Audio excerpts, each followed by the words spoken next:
معروف عالم دین علامہ طالب جوہری 81 برس کی عمر میں انتقال کر گئے۔ طالب جوہری دل کے عارضے میں مبتلا اور گزشتہ کئی روز سے کراچی کے نجی اسپتال میں زیر علاج تھے۔ سوگواران میں اہلیہ، 3 بیٹے اور 3 بیٹیاں، مرحوم کی میت انچولی امام بارگاہ منتقل کر دی گئی۔ طالب جوہری کی نماز جنازہ انچولی گراؤنڈ تدفین وادی حسین قبرستان میں ہوگی۔ وزیر اعظم عمران خان کا علامہ طالب جوہری کے انتقال پر افسوس کا اظہار، اہل خانہ سے تعزیت کی۔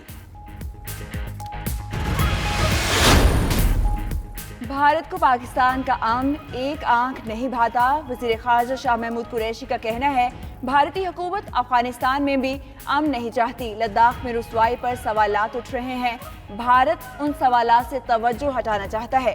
بھارت کی حرکتیں نامناسب ہیں، ہمیں ایسے واقعات کا غور سے جائزہ لینا ہوگا۔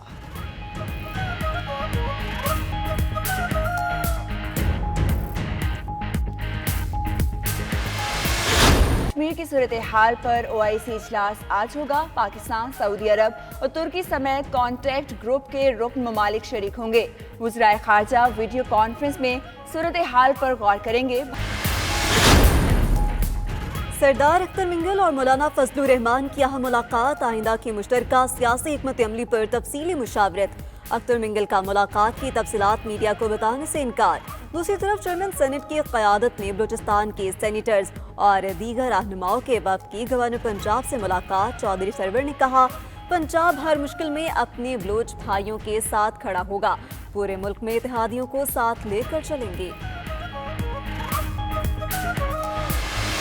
یہ جو 92 ہاٹ سپاٹ آئیڈینٹیفائی کیے گئے، جن کی نشاندہی کی گئی ہے، ان کے اندر پاکستان میں اس وقت کورونا کے مرض کے شکار جو مریض ہیں، اس میں سے 40% پورے ملک کے ان ہاٹ سپاٹس کے اندر زندگی گزارتے ہیں، کام کرتے ہیں۔ ٹیکنالوجی سے کرونا وبا زدہ علاقوں کی نشاندہی ہوگی۔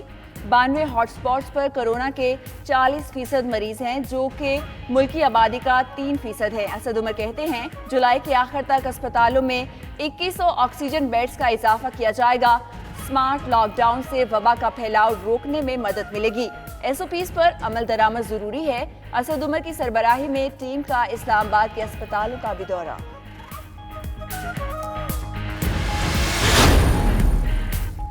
کراچی ایکسپو سینٹر میں ہائی ڈیپینڈنسی یونٹ کا افتتاح۔ ہائی ڈیپینڈنسی یونٹ پاک فوج اور صوبائی حکومت کی مشترکہ کاوش ہے۔ جدید ٹیکنالوجی سے لیس یونٹ میں 140 بستر اور 7 کمرے ہیں۔ وزیر اعلیٰ سندھ کا کہنا ہے، 140 آکسیجن بیڈز کا اضافہ ہونے سے دوسرے اسپتالوں پر لوڈ کم ہوگا۔ یونٹ میں صرف آکسیجن کی ضرورت والے مریض ہی رکھے جائیں گے۔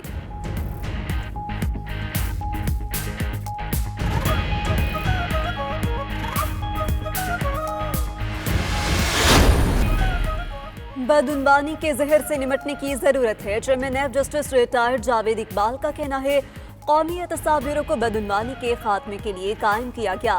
نیب کی شفافیت کو قومی اور عالمی ادارے سراہ رہے ہیں۔ افسران کرپٹ عناصر کو کٹہرے میں لانے کی کوششیں ڈبل کرتی۔ افسران کرپشن فری پاکستان کی پالیسی پر فرض سمجھ کر عمل کر رہے ہیں۔ قائد اعظم نے بدعنوانی کو بڑی برائی قرار دیا تھا۔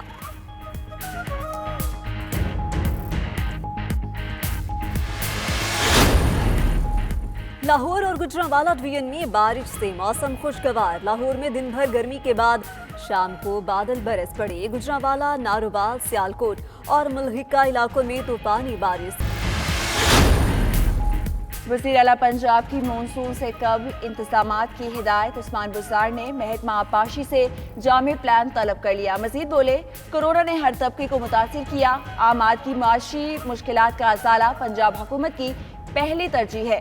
اپوزیشن نے اپنے دور میں عوام کو ریلیف کے بجائے تکلیف دی۔ ماضی میں نعروں سے بہلایا گیا، لیکن اب عوام نعرے نہیں، عملی اقدامات چاہتے ہیں۔ کورونا کو شکست دینے والوں کا پلازما زندگی ہے۔ 67,000 خوش نصیب پلازما عطیہ کر سکتے ہیں۔ میئر کراچی، حیدرآباد اور اسلام آباد کے ڈاکٹرز کی بھی پلازما عطیہ کرنے کی اپیل۔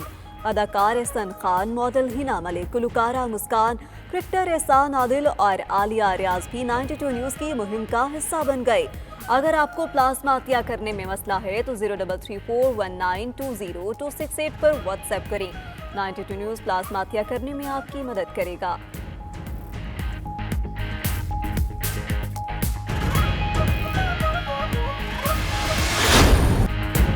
और इंग्लिश प्रीमियर और जर्मन फुटबॉल लीग में दिलचस्प मुकाबले ब्राइटन ने आर्सेनल को 2-1 से शिकस्त दे दी। वुल्व्स और क्रिस्टल पैलेस ने भी मैचेस जीत लिए। जर्मन फुटबॉल लीग में बायरन म्यूनिख ने फ्राइबर्ग को 3-1 से मात दी। बायरन म्यूनिख की टीम पहले ही टाइटल अपने नाम कर चुकी है। दूसरे मैच में डॉर्टमंड ने लिस्बेक को 2-0 से हरा दिया।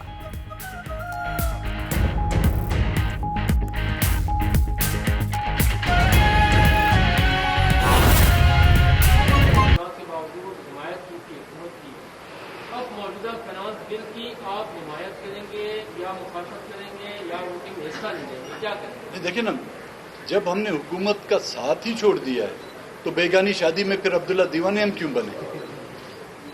और मौलाना साहब ये बताइएगा कि अभी जैसे आपने ऐलानी में ये कहा कि बलूचिस्तान की सूरत हाल का जायजा लिया गया, तो क्या बलूचिस्तान की सूबाई जो हुकूमत है उसके हवाले से भी कोई मैकेनिज्म बनाया गया है कि मौजूदा सूरत हाल में क्या सूबे में कोई तब्दीली आ सकती है? इस मामले पे क्या आपने किसी जमात ने गौर किया या नहीं? हम तो पीटीआई और बाप पार्टी जो है इसको जुड़वा बहने समझते हैं, तो इनके साथ तो फिर कोई दायरा जी के नहीं हो सकता ना। मौलाना साहब तब्दीली की जो बात आने की क्या सूबाई सतह पे कोई तब्दीली हो सकती है हुकूमत में, अपोजिशन जमातें इकट्ठी बैठी? ये तो सूबाई जमात बैठेगी और सूबाई जमातें आपस में सोचेंगी कि वहाँ क्या कोई तब्दीली के इम्कानात हो सकते हैं। नहीं, मैं उस पर तबसरा करने की पोजीशन में नहीं हूँ। मौलाना साहब, आज़ादी मार्च जिस मकसद के लिए आप लाए थे कि मौजूदा हुकूमत का खात्मा लाना, अब जबकि अख्तर मेंगल साहब भी हुकूमत के साथ नहीं है, क्या इस तरह की सूरत हाल पैदा हो सकती है कि तमाम अपोजिशन जमातें हुकूमत बनाएं और मौजूदा हुकूमत का खात्मा? देखिए, फिलहाल तो बुनियादी बात यह है कि हमारी तहरीक के दौरान ही कोरोना का मसला आया और आपने देखा कि जो ही मुल्क में कोरोना वबा डिक्लेयर कर दिया गया रियासती सतह पे, तो हमने कहा जी कि हमारे झगड़े सियासी थे और तसादुम सियासी था। ये मसला इंसानी है और ये तिब्बी मसला है। इस पे हमारा रज़ाकार, हमारा कारकुन हर सतह पर इंतज़ामिया के साथ ताउन करने के लिए तैयार रहेगा। तमाम चीज़ों से हम सियासी सरगर्मियाँ मुअत्तल कर दी, मदारस हमने बंद कर दिए, इम्तिहानात हमने रोक दिए, मसाजिद के हवाले से मुश्तरका हिकमत अमली और COPs तय हो गई और हम उस पर मुकम्मल अब तक भी पाबंदी कर रहे हैं।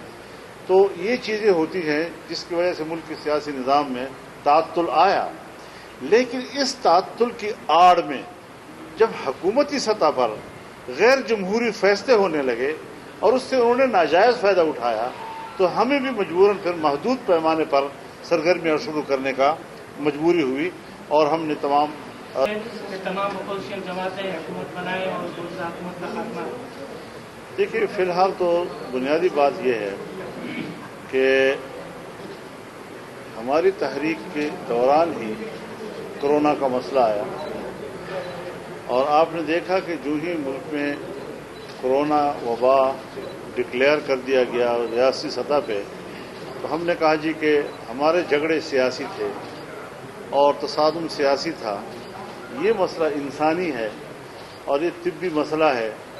इस पे हमारा रज़ाकार, हमारा कारकुन हर सतह पर इंतज़ामिया के साथ ताउन करने के लिए तैयार रहेगा।